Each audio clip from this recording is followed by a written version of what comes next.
Bonjour, pour ce nouveau journal des métiers, j'ai le plaisir d'accueillir une personne que vous voyez régulièrement au Stade Montois, puisque c'est le photographe officiel du Stade Montois. Vous allez en course landaise, vous le retrouvez parce que c'est un passionné et c'est aussi le photographe officiel de la course landaise. Donc j'ai avec moi le plaisir d'accueillir Cyril Vidal. Bonjour. Bonjour. Donc c'est vrai qu'on a l'habitude de vous voir sur les terrains de rugby, sur les terrains de course landaise, si on peut dire comme ça. Mais à côté de ça, vous êtes d'abord un photographe, j'aurais tendance à dire traditionnel, qui fait de tout, portrait, mariage, industrie, vous touchez à tout.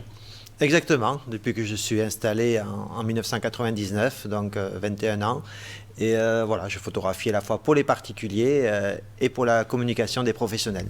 Alors vous êtes à Hirs-sur-Adour, et puis quand on prépare une émission comme ça, on cherche un angle, et puis là j'ai pris un angle très bête, c'est votre CV. Parce que quand je regarde votre CV, c'est quand même assez impressionnant.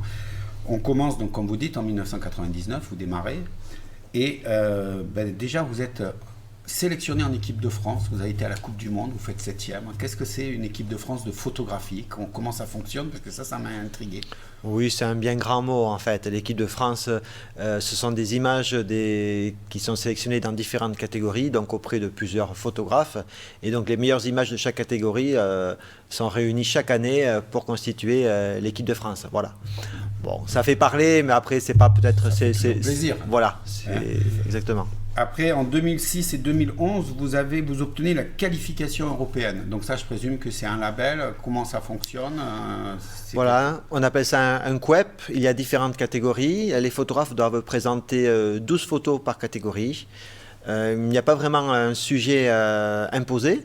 Donc moi, par exemple, pour la catégorie illustration, j'avais proposé des photos de corrida, avec des photos plutôt de détails, des à côté. Et dans la catégorie reportage, j'avais choisi des photos de course landaise, mais je pouvais aussi bien présenter des photos de rugby, de foot, ou même d'un reportage humanitaire. Voilà, c'est ouvert. Ce qui est jugé, c'est uniquement la qualité des images et à un niveau plus élevé possible. Je présume qu'il faut quand même faire de très belles images pour avoir la qualification. 2011, donc quand vous obtenez votre deuxième qualification européenne, en même temps, vous ouvrez votre studio à Hirs-sur-Adour. Alors vous l'avez appelé Studio Galerie parce que vous avez vraiment voulu faire un environnement pour mettre le client à l'aise. C'est vraiment une philosophie. Exactement. Alors d'abord, la galerie, c'est parce qu'on rentre dans un showroom assez important avec beaucoup d'images assez grandes exposées. Un endroit où le client peut circuler et naviguer pour regarder les photos. Et ensuite, on le met aussi à l'aise au niveau de la prise de vue, dans un studio en lui-même de prise de vue qui fait à peu près 100 mètres carrés, avec une partie donc avec éclairage par flash, et une partie également en lumière naturelle. Et un plus, notre salle de projection qui permet de bien accueillir ensuite nos clients pour visionner et choisir leurs photos, notamment pour les photos de famille et les portraits, voilà, pour les mettre à l'aise. Et là, c'est mon épouse Aurélie donc, qui les reçoit et qui leur montre toutes les photos.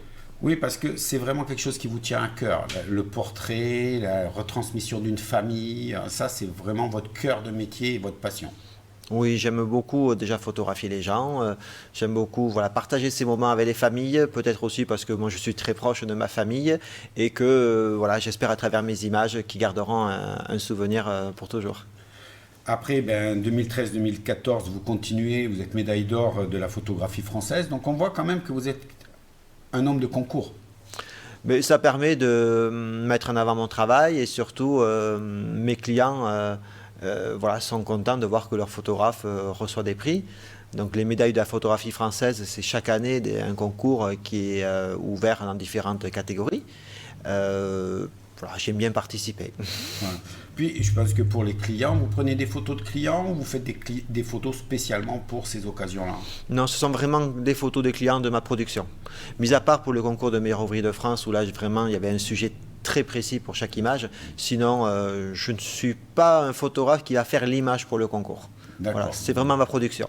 D'accord. Et donc, justement, en parlant de ça, la production, c'est Portraitiste de France, qui est un label en France très reconnu, qu'il faut repasser très régulièrement. Donc vous, c'est la 5e fois que vous l'obtenez. Voilà, ce concours, on doit le passer tous les 4 ans. pour pouvoir conserver le titre et pouvoir l'afficher. Ce sont les meilleures photos, en fait, une qualité de photo en mariage et en portrait. Et ça permet de voir si on est toujours au goût du jour, si on est toujours au top. Même si les 2 dernières fois, je n'ai pas pu le passer puisque j'étais président du jury. Voilà, donc là aussi, c'était un honneur et un bon moment de pouvoir sélectionner et juger surtout les nombreux dossiers. Alors, comment on fait justement pour juger une photo? Quels sont les critères quand on fabrique une photo? C'est pas tout le monde aujourd'hui fait des photos avec un téléphone, tout ça. Alors, quelle est la différence entre une photo faite par tout le monde et un photographe professionnel comme vous?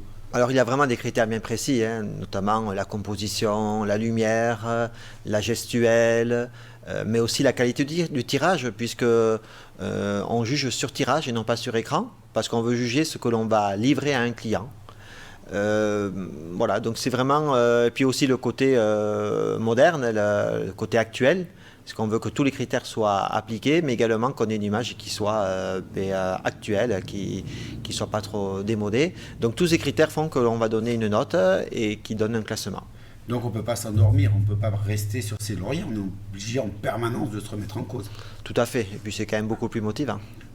Alors, dans ça, on arrive en 2015 justement, et vous en avez parlé très rapidement. MOF, c'est surtout connu à travers Top Chef, avec le chef Estebel, et puis où ils font venir tous ces meilleurs ouvriers de France. Oui.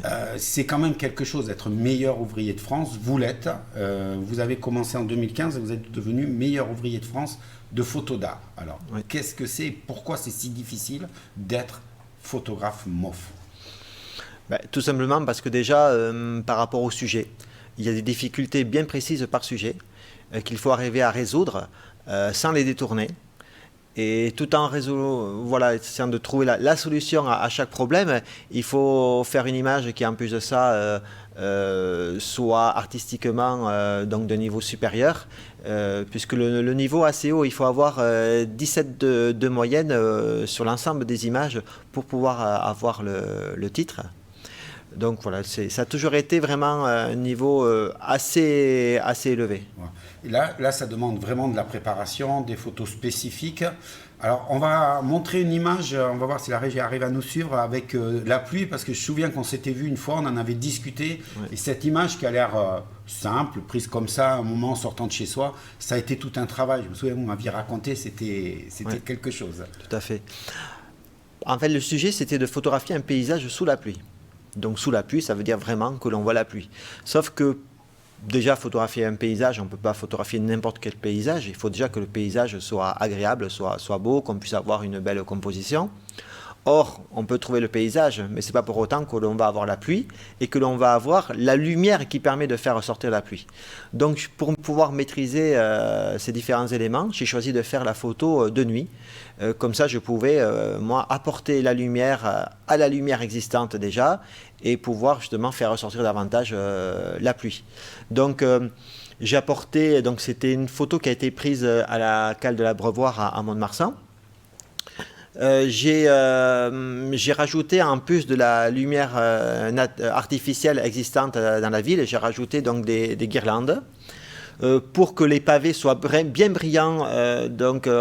J'ai un ami qui m'a tiré du tuyau d'eau pour arroser bien les pavés, qui soient bien brillants au moment de la photo. Au moment de la pluie, pardon. Et donc voilà, quand il a eu la pluie, on avait déjà tous les éléments qui étaient en place. Et puis voilà, avec un temps de pause un petit peu long qui permet d'avoir cet effet de filet, on arrive à un résultat, ma foi, qui a plu. Ça a demandé de la préparation, donc de la réflexion. C'est vraiment des photos très travaillées dans votre tête. Oui, il y a beaucoup de travail de recherche avant de faire l'image. Et je replonge sur votre sujet, c'est des portraits. Pareil, quand un client vient chez vous, vous discutez avec lui. Comment vous faites pour savoir quelle photo vous allez faire avec ce client-là plutôt qu'un autre, parce que chacun est différent?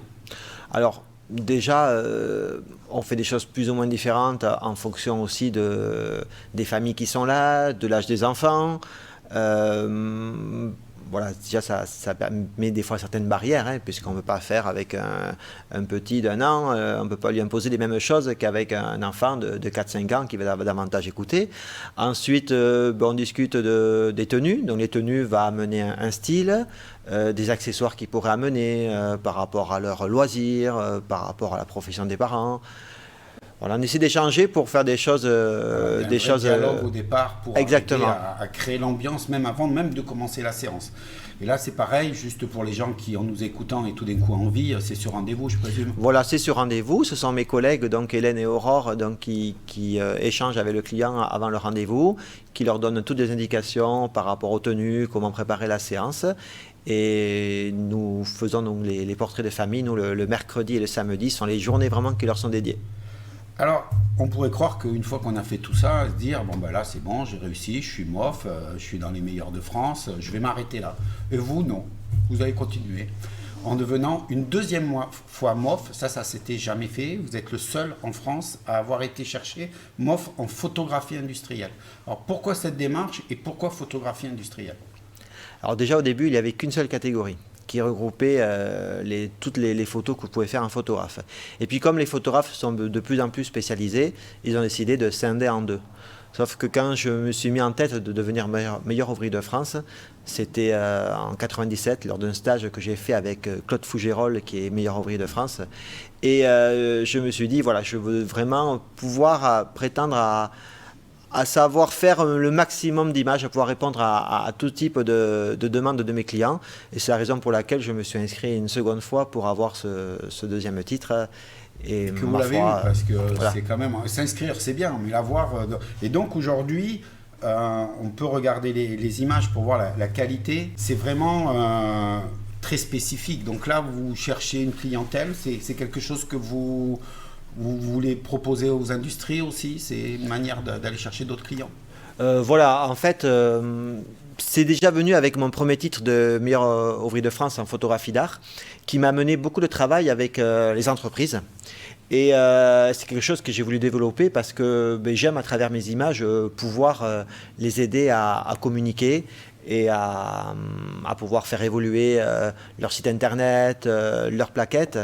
Et ce deuxième titre, justement, me permet de m'ouvrir encore plus vers les entreprises. Et c'est quelque chose que je fais maintenant, que je réserve 3 jours par semaine aux entreprises dans différents domaines. Alors si on compte 2 jours de portrait, 3 jours pour l'industrie, les week-ends en course landaise et au Stade Montois, ça fait des semaines bien remplies quand même. Un petit peu, oui. Alors justement, on va attaquer la deuxième partie de cet entretien parce que là, vous avez une actualité, je dirais malheureusement, qui dépend du Covid-19 et vous avez décidé de faire une action pour la course landaise parce que vous êtes dedans. Et pour nous expliquer quelle a été votre démarche, on a rencontré le président de la fédération de course landaise qui nous explique l'état aujourd'hui, la situation de la course landaise. Regardez en image.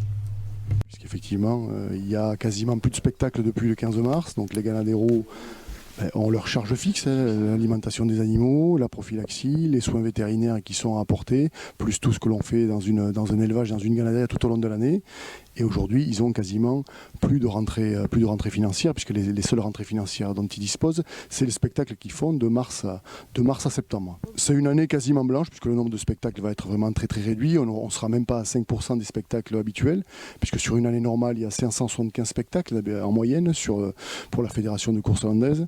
Et cette année, on va être à peine une petite trentaine. Donc c'est vraiment très très peu de spectacles. Justement, ça, comme vous êtes dedans, vous le vivez de plein fouet, déjà parce que vous avez moins de présence à faire, mais c'est surtout, vous vivez avec eux, c'est devenu des amis, je présume, puisque vous y êtes tout le temps, et vous avez voulu faire quelque chose pour eux. Oui, alors la course landaise fait partie des premiers sujets que j'ai photographiés au niveau des traditions. Hein.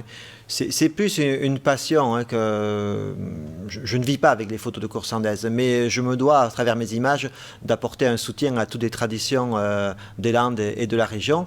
Donc tout naturellement, vu que je les côtoie assez souvent, mais j'ai voulu leur venir en aide. Surtout lorsque, pendant le confinement, ils menaçaient d'envoyer certaines vaches à l'abattoir puisqu'ils allaient manquer de revenus pour les nourrir. Alors il y a eu plein d'initiatives, on avait vu la Fédération des jeunes coursailles qui ont fait une cagnotte, et vous avez décidé de faire différemment. Alors vous avez pris contact avec les éditions Passiflore, et elles nous expliquent comment ça s'est passé et ce que vous allez faire. Alors c'est un coup de fil de Cyril Vidal que je connais depuis longtemps, avec qui on a déjà travaillé, on a déjà collaboré, on a fait notamment un livre en coédition sur la chasse à la palombe, qui s'appelle Automne bleu. Et donc il m'a appelé en me disant j'ai envie de faire quelque chose pour les Gannadaires et j'ai envie de faire un livre. Parce que une cagnotte, un mouvement simplement pour les aider, il faudrait qu'il y ait un support. Et que penses-tu de l'idée de faire un livre? J'ai dit oui tout de suite. Allez, comment on fait? Alors comment on fait? On a discuté, on a évoqué plusieurs possibilités pour finalement tomber d'accord sur le fait que ce soit essentiellement un ouvrage de photographie. Mais ces photographies, il faut quand même leur donner, leur accoler une petite histoire. Et à ce moment-là, il fallait trouver quelqu'un pour écrire des textes. C'est comme ça que je lui ai proposé Francis Poustis, qui est chroniqueur pour le magazine La Casérienne, le magazine de la Fédération française de course landaise.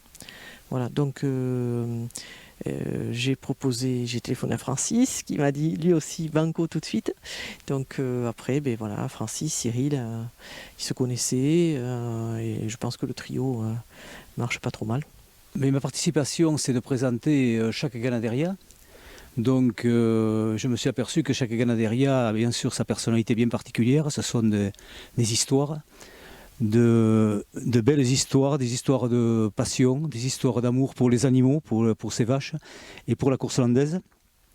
Et ce sont aussi des histoires qui sont plus ou moins longues, c'est-à-dire c'est des histoires qui ont commencé certaines fin du 19e siècle et d'autres qui sont tout à fait récentes comme ici chez Mathieu Noguès. Donc 12 Ganaderia, vous allez les photographier les 12. Exactement, 12 Ganaderia qui sont affiliés à la Fédération française de course landaise, que j'essaie de photographier au moins 2 fois, matin et soir. Donc tôt le matin, tard le soir, quand il y a les meilleures lumières, les lumières les plus chaudes. Parce que c'est ça, il y a un vrai travail, il faut aller repérer, c'est un vrai boulot là. Oui, on y passe beaucoup de temps. Bon, j'ai la chance d'avoir chez moi une Ganaderia, la Ganaderia de Guillaume Dussault. C'est d'ailleurs là qu'est née l'idée, puisque moi je vois tout au long de l'année les vaches de Guillaume Dussault, donc autour de chez moi, je les vois évoluer à toute saison. Et c'est vraiment de là qu'est venue l'idée et ça m'a permis d'avoir déjà une bonne base pour pouvoir ensuite proposer le sujet.